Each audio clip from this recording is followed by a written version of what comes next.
Okay, I will say, while watching Frankenstein, I heard a fantastic line. I thought it was a fantastic line anyway. And the line was "one night with Venus and a lifetime with Mercury." And I was intrigued enough to do just a little bit of research. So I went out and researched it. So let's pull back the curtain on the saying that used to be whispered for centuries. And that was that phrase. Now, on the surface, it sounds almost poetic, doesn't it? A classical reference, but its origin is far from romantic. It's a stark, brutal piece of medical history from a time before antibiotics, and it served as a warning which was carved from human suffering.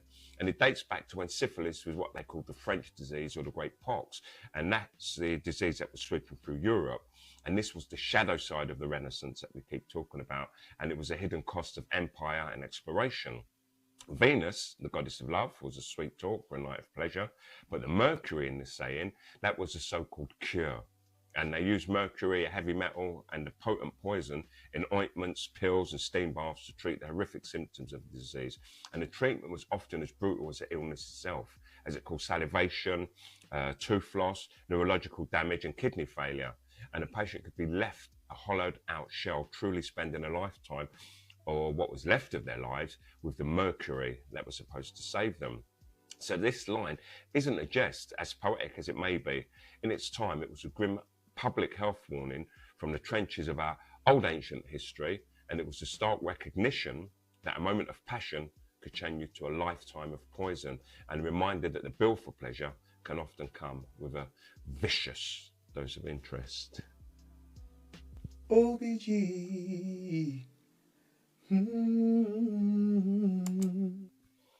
Okay, so I'm going to have a little rewind here, and I'm going to talk about what we were actually living in at this time several years ago, when we were living through the actual Corona-Shimona crisis.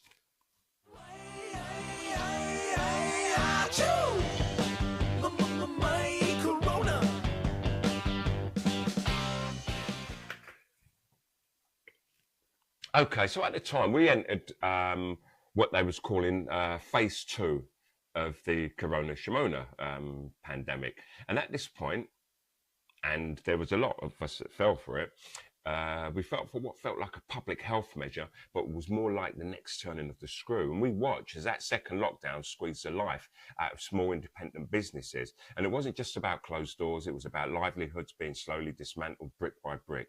And in the background, a quieter conversation started gaining volume. And this one was about universal basic income, the words on everyone's lips at the time. And it was an idea they'd been testing in the water for years, checking the temperature with opinion polls as per usual, and seeing how we take to it.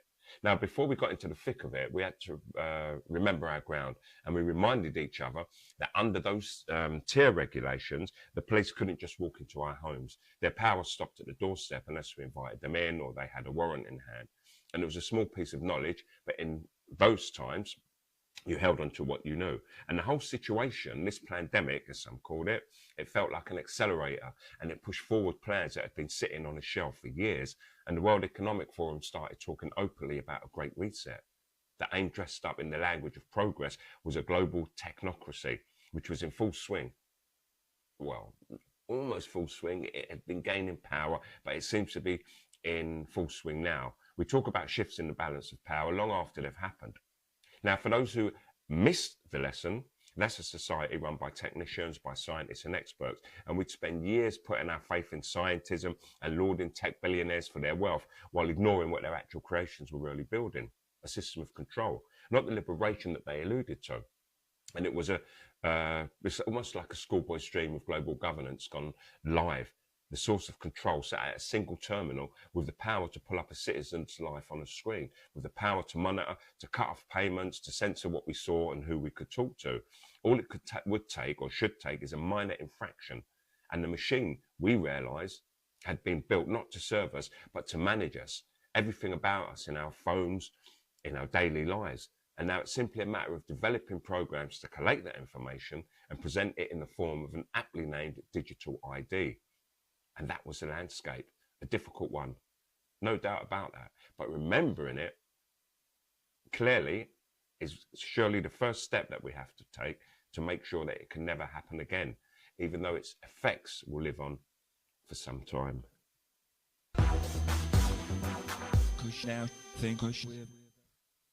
Okay, I'm just going to talk about some of the kind of tech connections to that. I'll do it as a two-parter. So if you picture this, right, as happens every now and then in the world of crime, let's take the Italian mafia in the USA as an example, the heads of the mobs, along with the US intelligence services, they would meet up and they would collude on a project. It could be anything from taking out somebody, for example, a president, as has happened, or opening new illegal trade routes. And this is what is happening here now in our world today. The US, China, Russia, Europe, North Korea, they've come together behind the scenes for a meeting of the mobs to implement a global strategy that's going to affect each and every one of us technologically. And they've been paving the way by systematically destroying countries that would not have taken part. And in those countries, they've installed new leaders that will do their bidding. For those countries and continents that don't truly offer opposition, such as Burkina Faso, countries like India and some of the African countries, they will be won over by the guise of people investing in them in large-scale projects that benefits the stakeholders from abroad. Now, this new technocracy is a collusion of governments funded by tech giants and the heads of digital industry. And this is very likely well planned with advice from their corrupt economic advisors. They have programs for a minimum universal income, like in the form of digital currency, healthcare, and no doubt they're working on methods to keep the Leviathans, I can't say that word sometimes, it hurts me, to keep the Leviathans that sell online to us, doing business and maintaining the divide between rich and poor in business. Now, I spoke some time ago about the idea that we can be replaced and there isn't a need for us human beings as a labour force anymore. Now, I want you to entertain this idea. They've captured our digital essence, what we eat, what we drink, who we talk to, and our address books, what we like to wear, our habits, and even predictions on what we think. Now, with AI, they can reproduce us. The avatars that appear on their screens needn't be a real person. They can simulate us and our interactions, and it's like a big computer game to them, like The Sims. Anyway, moving on. Robots and AI taking over many jobs, self-driving cars, trucks, drones, and service robots that can prepare and deliver orders from households making the orders, and they can deliver anything, from household goods to food, both fresh and pre-made takeaways. And in short, we're a burden. They see us as savages that need to be controlled or exploited. And I think they all read and believe in Hobbes's Leviathan. Now, Thomas Hobbes, he published Leviathan in 1651, and in it he argues that civil peace and society and creating some form of social unity are best achieved by the establishment of a commonwealth through social contract, where he argues that a sovereign power is responsible for protecting the security of the commonwealth and granting absolute authority to ensure that the common defence is intact. And he starts Leviathan off by saying the commonwealth is an artificial person that as a body, or as a body politic, mimic the human body. And he pretty much sums up the philosophy of Leviathan in the first of 4 books titled Of Man. And Hobbes argues that every aspect of human nature can be deduced from materialist principles. And materialism, that's a form of philosophical monism that holds that matter is fundamental substance in nature, and that all things, including mental states and consciousnesses, are material. And monism is about the attribution of oneness or of things as a single unit. And when Hobbes wrote Leviathan during the English Civil War, and at a time when the Republic was at its strongest, his book advocated for the restoration of monarchy and even challenged the very basis of philosophical and political knowledge. And I talk about these topics in a previous show about the will, where I discuss the mind-body problem, dualism, and monism. Anyway, I reckon that every person who claims any authority over us has given it a good read, and they agree with what it expresses. That civil war and the brute situation of a state of nature, the war of everybody against everybody, could be avoided only by strong, undivided government. So, in order to control us, they're going to implement and control a universal credit system. They will control what we see, they'll control what we hear, control what we do, and our true identities will be taken away, while the IDs they force us to present will be used as a means of measure. If we don't comply, we lose our privileges. And this would mean no travelling, no contact, and of course penalties in the form of no pay. So what is their agenda? A little history is required. and I'll be covering that in the very next show.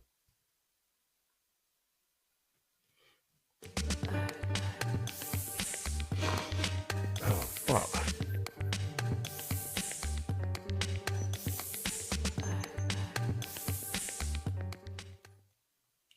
Okay, and I'm going to end on this by saying I'm 61 years old, and like all my previous ages, 61's a great age to be, it really is. And one of the many changes that I'm experiencing is that I've been quite reflective recently, diametrically opposed compound views relating to how I observe those that are younger or older than me. Now, for instance, I have at times envied the young for their brashness, freedom of mind, their natural fitness, their sense of immortality, and free-thinking ideologies. Then on the other hand, I laugh at their stupidity, their lack of wisdom, and at times their misuse of such brilliant young minds and such brilliant young bodies. And then there are the older folk, those that are much older than me. And I felt too sorry for them at times. They're often too neglected. Then they think they know it all, and I just wish they'd hurry up, hurry up and shut up. Now, on the other hand, I long for their wisdom, for their slow, methodical ways of dealing with issues and the ability to know that it really doesn't matter what other people think of them. And that's something you get with age. And I loved being younger, and I didn't take a full-time role in the race, the rat race. I fought for a position as an outcast. I fought to earn it. And I never knew where where it would lead to. But here I am, living in another country, thinking, hearing and speaking in a different language, thinking about different things and being content. Now, who would have thunk it, eh? Now, I think many of the people I grew up with and grew up around, and some of my older friends, may truly understand what I set out to do now that they've grown older. I saw a big picture when I was a boy, not the big picture, but a big picture. And I promised to play hard, and I literally mean play. Not only that, but I refused to grow up too quickly to fit into a position that was pre-planned over a natural one, or a pre-planned position in a capitalist society driven by profit. I was hurting my relationship with the world. That's the way I saw it at the time. And I wanted to be an astronaut, an engineer, a draftsman. But everything around me kept trying to equip me for factory work or to stay in my place. And I couldn't accept that. So I certainly have taught myself many things and learned from everybody else to get here. I am the sum of everybody I've ever met, including those that I've judged, those that I've appropriated, criticised, and made assumptions about. I've been called a genius and I've been called stupid. Financially, I've been poorer than many and I've been richer than many people, at different times. But it's all about balance. Too much of anything, even water, can kill you. Right now, my true wealth can't be measured. I'm content, and that makes me unquantifiably rich. And furthermore, I plan to live until 100 so that I can say a single sentence of wisdom to everybody that makes the time to listen.